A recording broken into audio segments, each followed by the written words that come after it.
Bom dia, você que me assiste. Deus abençoe todo o teu dia no nome de Jesus. Vamos orar juntos? Deus tem uma palavra para o teu coração, para o crescimento teu e para o crescimento da tua família, no nome de Jesus. Oremos então. Deus Santo, estou aqui, ó Deus, diante deste vídeo, depois de receber a palavra do Senhor, para falar com aqueles que assistirão.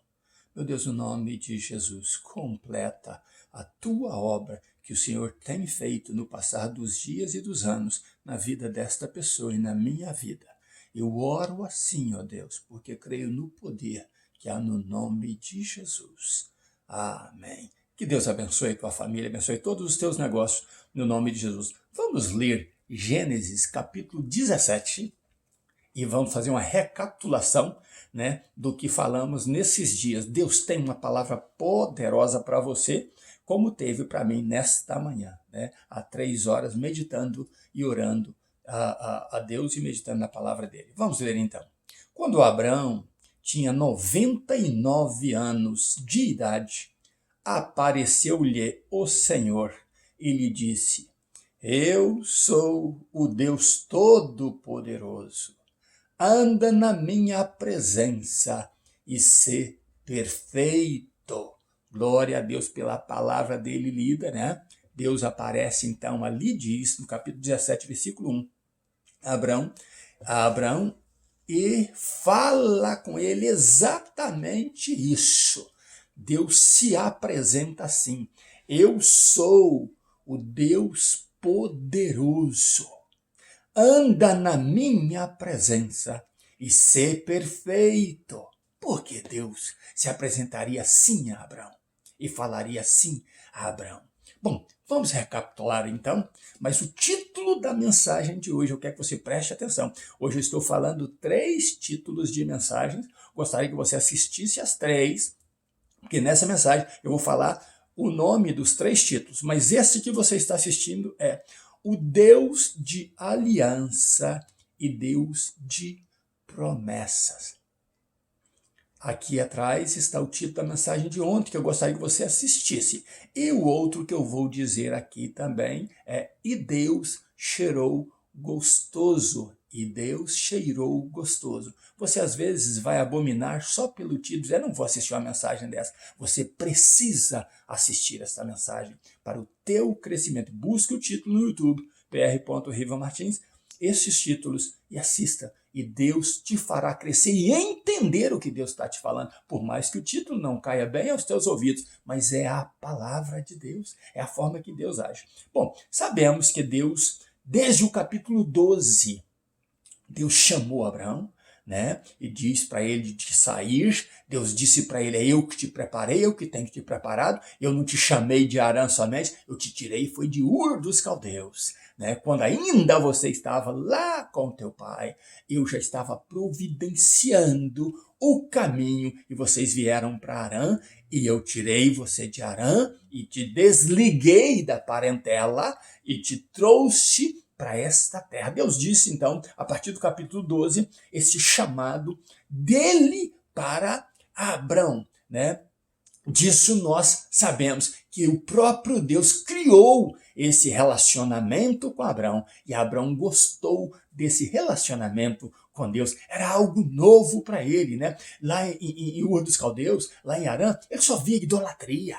Ele só via culto a outros deuses, mas o Deus verdadeiro se manifestou. Ele disse: é eu que estou tirando da tua parentela e da terra, da casa de teus pais, né, do teu pai. Então, sabemos que Abraão, quando Deus se manifestava a ele, quando Deus aparecia, Abraão construía altares. Altares vazios, mas que eram símbolos, aliança, né? Como diz, sinal de que Deus falara a ele. E isto deveria ser a prática nas nossas vidas. Construir altar quando Deus fala com você. Construir marca, sinal de que Deus está falando com você. E Abraão tinha este costume, né, de fazer isso a Deus. E isso agradou tanto a Deus, esse relacionamento, que Deus passou a tratar Abraão como amigo, né? Como um companheiro, como uma pessoa que ele gostava de falar. E Deus, então, deu tudo para Abraão. Tudo que Abraão possuía foi Deus, é quem deu. Mas acontece que, como foi com Noé, como Noé, em gratidão, ofereceu animais em sacrifício a Deus, agora parece que a cena se repete em Abraão, e agora não é espontaneamente como foi espontaneamente Noé. Agora Abraão é pedido por Deus, porque ele faz uma pergunta a Deus e diz: como eu saberei que isso iria acontecer? Como eu me firmarei nessas palavras que o Senhor está dizendo, que me dá um descendente e que esse descendente vai ser bênção e tal? Como isso irá acontecer? E Deus diz para ele: então, agora eu te peço uma coisa. Faça para mim um sacrifício de animais. Como foi com Noé, agora Deus pede, né? Não só altares vazios, mas Deus fala: eu quero um sacrifício de animais. Abrão, então, já nesse relacionamento íntimo com Deus, como amigo íntimo de Deus, ele faz o que Deus pede, exatamente o que Deus pede. E Deus, então, para selar aquele momento, Deus toca na natureza. Era dia e Deus fez noite naquela hora, fez trevas, fez escuridão naquela hora, para provar a Abrão que ele estava ali. E Deus recebe aquele sacrifício. Então, o título da mensagem que eu quero que você assista é: E Deus cheirou gostoso. Vá lá, assista e cresça na presença do Senhor e se anime a fazer sacrifícios a Deus que agrade a Deus. E a Bíblia fala desse sacrifício que agrada a Deus. É só você estudar a Bíblia. E se você continuar comigo, você vai crescer no conhecimento da Bíblia, tirada, extraída do hebraico. Eu corrijo a nossa Bíblia em português com a Bíblia em hebraico, a Bíblia de Israel, para andarmos juntos aprendendo a palavra de Deus. Eu tiro tempo para estudar, para te ensinar, para crescermos juntos, porque eu aprendo também quando estou te ensinando, estou falando com você a palavra de Deus. E talvez o teu pastor aí está envolvido em conferências, em grandes cultos, em show disso, show daquilo. Esse não é o meu chamado para shows. Eu não acredito em shows. Eu acredito no poder da palavra de Deus, que cura, que levanta o enfermo, que sara o paralítico, que muda vidas, que transforma a vida e que leva o homem ao céu, desde que esse homem aceite o evangelho de Jesus Cristo. Então,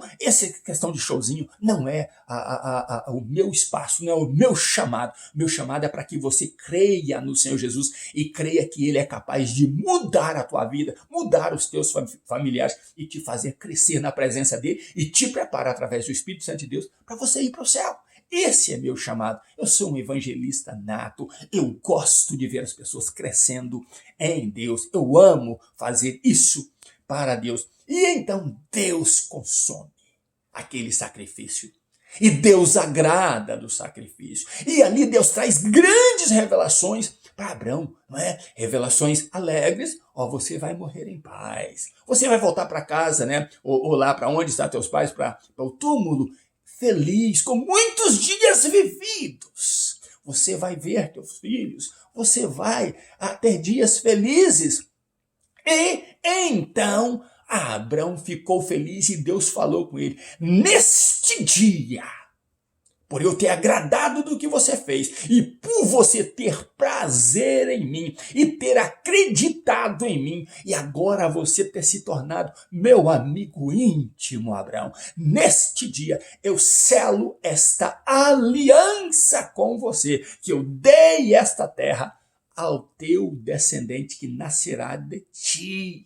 Neste dia, naquele momento íntimo com Deus, de manifestação de Deus gloriosa, este foi o sinal. Deus consumiu o sacrifício e selou aquele dia com Abraão como uma aliança. Por isso o título da mensagem de hoje é o Deus de aliança e Deus de promessas, né? Glória a Deus por isso. Porém, Abraão então divide com Sarai. Ele fala com Sarai. E essa foi a meditação de ontem. Ele fala com Sarai. E Sarai, já cansada talvez de esperar, porque Abraão já havia falado isso, agora Abraão disse mais uma vez: Deus selou essa aliança. Sarai então senta-se na cadeira de Deus, como eu disse ontem, e começa a agir para produzir um operar, como se Deus precisasse dela, da atitude dela, da mãozinha dela nisso. E o que aconteceu? Parece que tudo foi por água abaixo. Tudo foi destruído porque Sarai botou as suas mãos no assunto.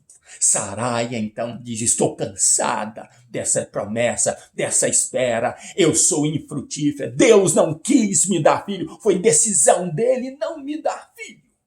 Então você vai pegar a minha escrava. E então Sarai, como eu disse ontem, pega a sua escrava, leva para o peito de Abraão, leva para o seio de Abraão, lá para a recâmara de Abraão, ele coabita com ela se põe grávida, ela se senta, olha a confusão que virou isso.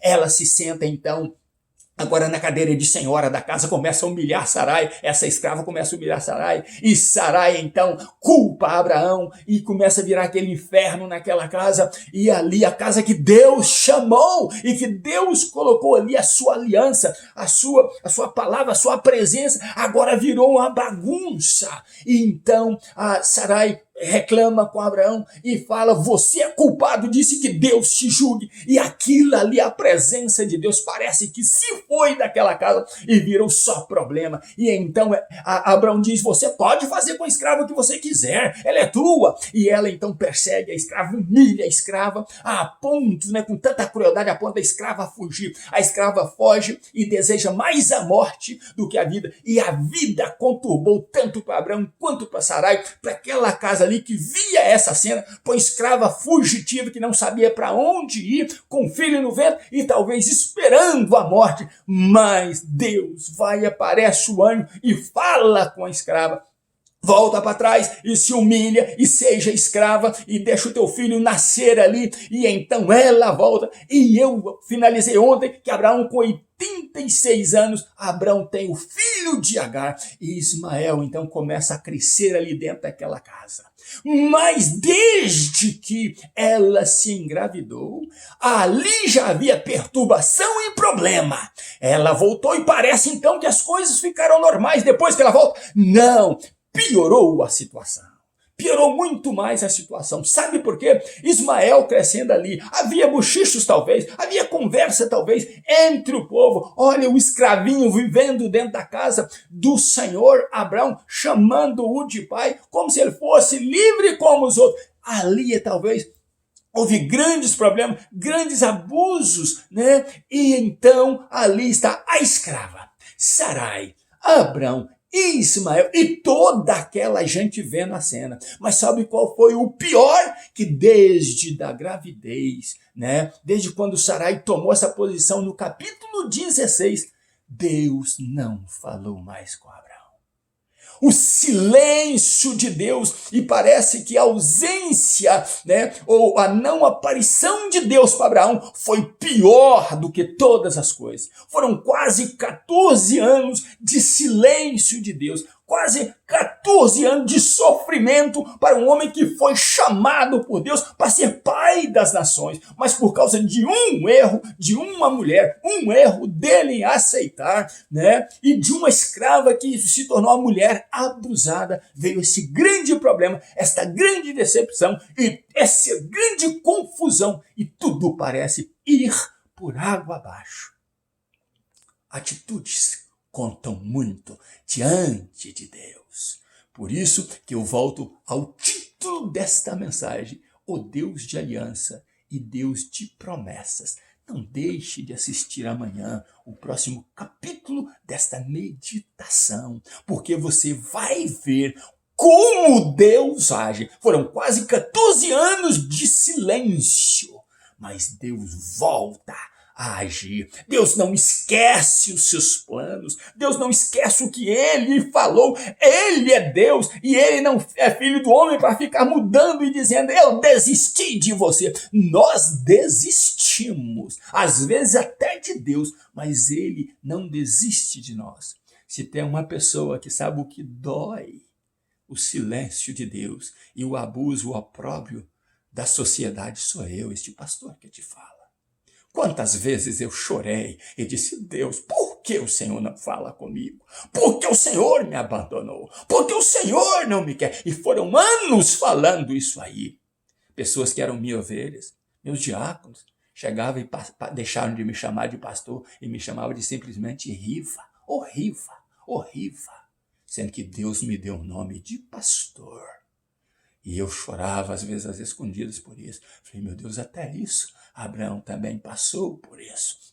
Ele sabe o que é sofrer o silêncio de Deus. E você, talvez, que está me assistindo, está chorando, talvez, e pedindo, Deus, não abandone a minha pessoa, não abandone a minha vida, não risque de mim a tua aliança. Mas Deus é o Deus de aliança e de promessas. Ele não te esquece e ele não rasgou o pacto que ele fez com você.